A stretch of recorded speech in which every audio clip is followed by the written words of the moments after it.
inhabit a restless planet.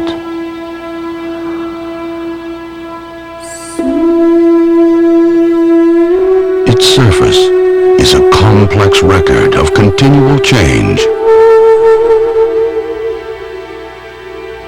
caused by the massive layer of semi-molten rock that lies beneath. As it rides atop this hot interior, sections of the Earth's surface are crumpled, torn apart,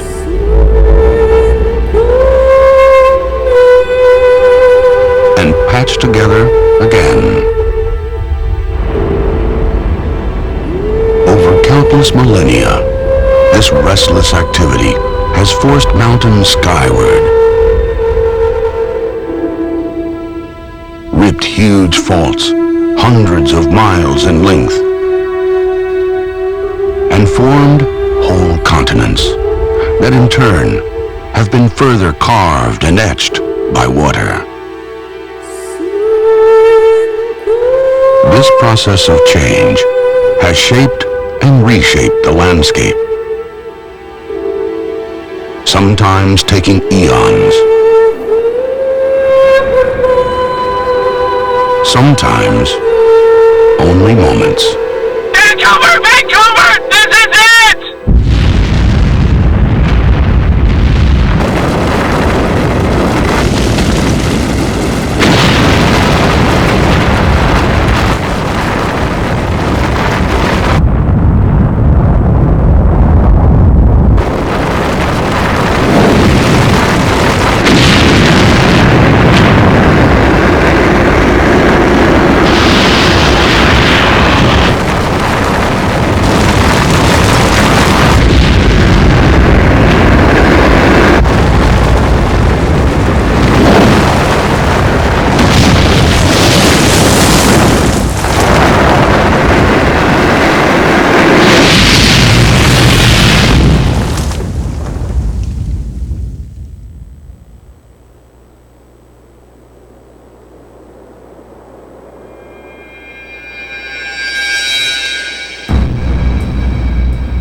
Today, the changes caused by the eruption that day in 1980 are clearly recorded in the landscape of Mount St. Helens. The eruption was, in fact, a series of events. Each had its distinct impact on the landscape, an impact that we can read in the evidence that remains. From here at Johnston Ridge Observatory, we can see where the eruption began, on the north side of the mountain. Suddenly, the flank collapsed, creating the largest landslide in recorded history. The entire top of the mountain rushed downslope towards Johnston Ridge at 150 miles an hour, burying the forest.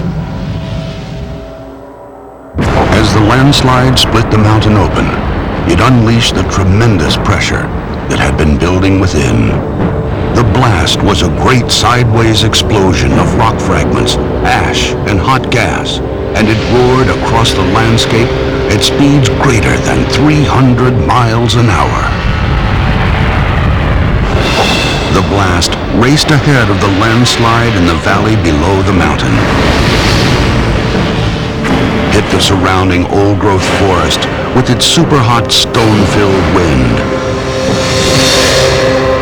and created 3 distinct zones. Close to the volcano, including Johnston Ridge, trees caught in the full intensity of the blast were ripped from the ground, shattered, and became part of the blast. Farther away, where the blast was less intense, trees up to 8 feet in diameter were toppled, their trunks pointing in the direction of the blast. Still farther away, as the blast weakened, its heat was still fierce enough to sear the trees and leave a standing, dead forest. Meanwhile, the landslide continued to rumble on, bringing more change to the already blast-affected landscape. At Spirit Lake, where the blast had knocked down trees on the surrounding hillsides, the landslide barreled in. It bounced off Harry's Ridge, plowed through the lake, and deposited great chunks of the mountain, called hummocks, in the lake's far cove. As the landslide hit the lake, it shoved huge waves 800 feet up the surrounding hillsides. When the water rushed back down, it carried the trees blown down by the blast and dumped them into the lake.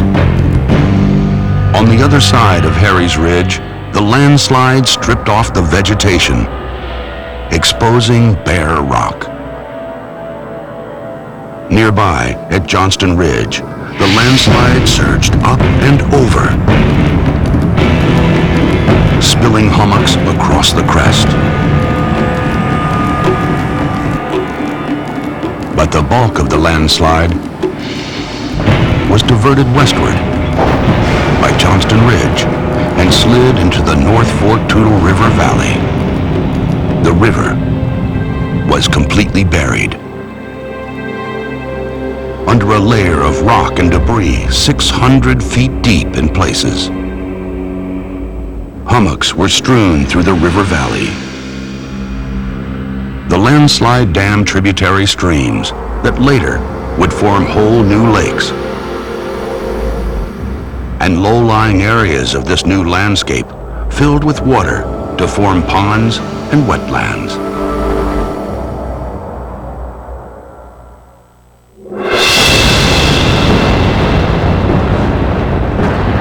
Then, with the blast exhausted and the landslide rumbling to its end, another part of the eruption gained strength. On the flanks of the mountain, the fierce heat released by the blast swiftly melted snow and glacial ice, creating heavy slurries of mud, boulders, and tree trunks. But the most powerful mud flow poured out of the landslide through the valley of the North Fork Toutle River and flowed downstream for hours, snatching homes and bridges on its way. And there was still more to come. The eruption reached its climax in the afternoon, when molten rock poured out of the crater, gushing forth great quantities of super-hot pumice, gas, and ash, called pyroclastic flows. They buried the hummocks below Johnston Ridge, forming a smooth plain. As these pyroclastic flows proceeded, they boiled the groundwater beneath the surface, creating trapped pockets of steam that exploded like renegade geysers, and blasting craters up to a quarter-mile across.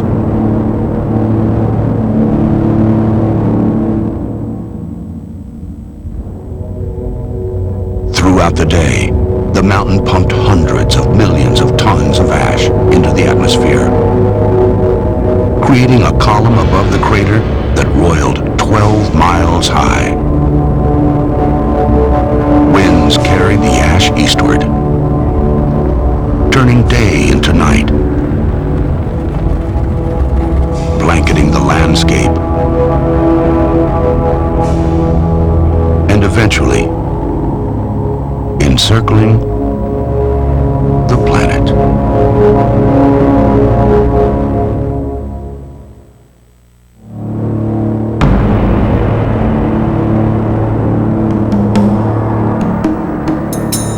Within days, Geological Survey scientists returned to the now barren, steaming landscape to re-establish their monitoring efforts. We considered the volcano to still be extremely dangerous. We felt it was going to erupt again, but we didn't know when. So our job was to predict future eruptions if we could, and give warning. Within months, molten rock erupted onto the crater floor, cooled and hardened, forming a lava dome. Over time, the dome grew as more eruptions added layer upon thick layer of lava. Scientists focused their monitoring on this lava dome. We saw several different patterns of activity before these dome eruptions, and we learned to recognize these patterns as warning signs that an eruption would soon occur. Ground cracks would often appear and widen on the dome. The dome would steadily swell from as little as an inch a day to as much as 5 feet in an hour. 156.123. Well, that's a big change from last time, isn't it? 15 centimeters, 6 inches or so? The number of earthquakes taking place beneath the dome would increase until there were hundreds each day. We've got a pretty good event happening now. Boy, I'd say it's a good idea to get people out of there. Then, within a matter of hours, an eruption would happen. This hot new lava oozed onto the dome. Massive chunks of it would crash down the side of the dome to the crater floor. By studying the pattern of these warning signals, scientists were able to predict most of the mountain's later eruptions as much as 3 weeks in advance. Mount St. Helens gave us a wonderful testing ground. Because there were so many eruptions, we could devise and test new strategies for predicting volcanic activity. The knowledge gained at Mount St. Helens is now regularly applied by scientists to predict the eruptions of other volcanoes around the world. But not all volcanoes erupt in the same way. Some, like Mount St. Helens, erupt lava explosively or in thick flows. Others, like Hawaiian volcanoes, tend to erupt fluid lava non-explosively. So not only do we try to predict when an eruption will take place, but also what kind it will be, how explosive,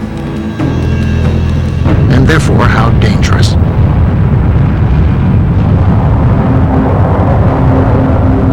Although different, all types of volcanoes play a profound role in building the surface of the Earth. The floors of our oceans, the ground beneath our feet.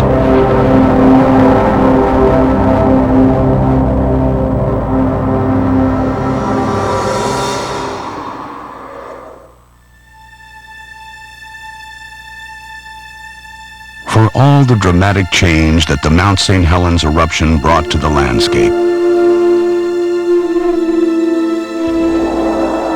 it was a relatively small expression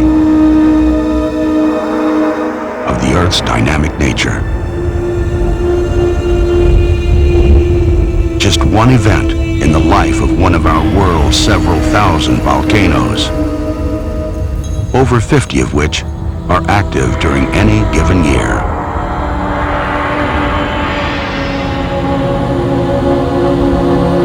Mount St. Helens itself has experienced hundreds of eruptions, some of them much larger than the 1980 event. But because we were eyewitnesses to that eruption, its message was delivered with exceptional impact, and we still can read it in the mountain today. Earth is a living planet. And the landscape we walk today is not what it was yesterday, nor what it will be tomorrow.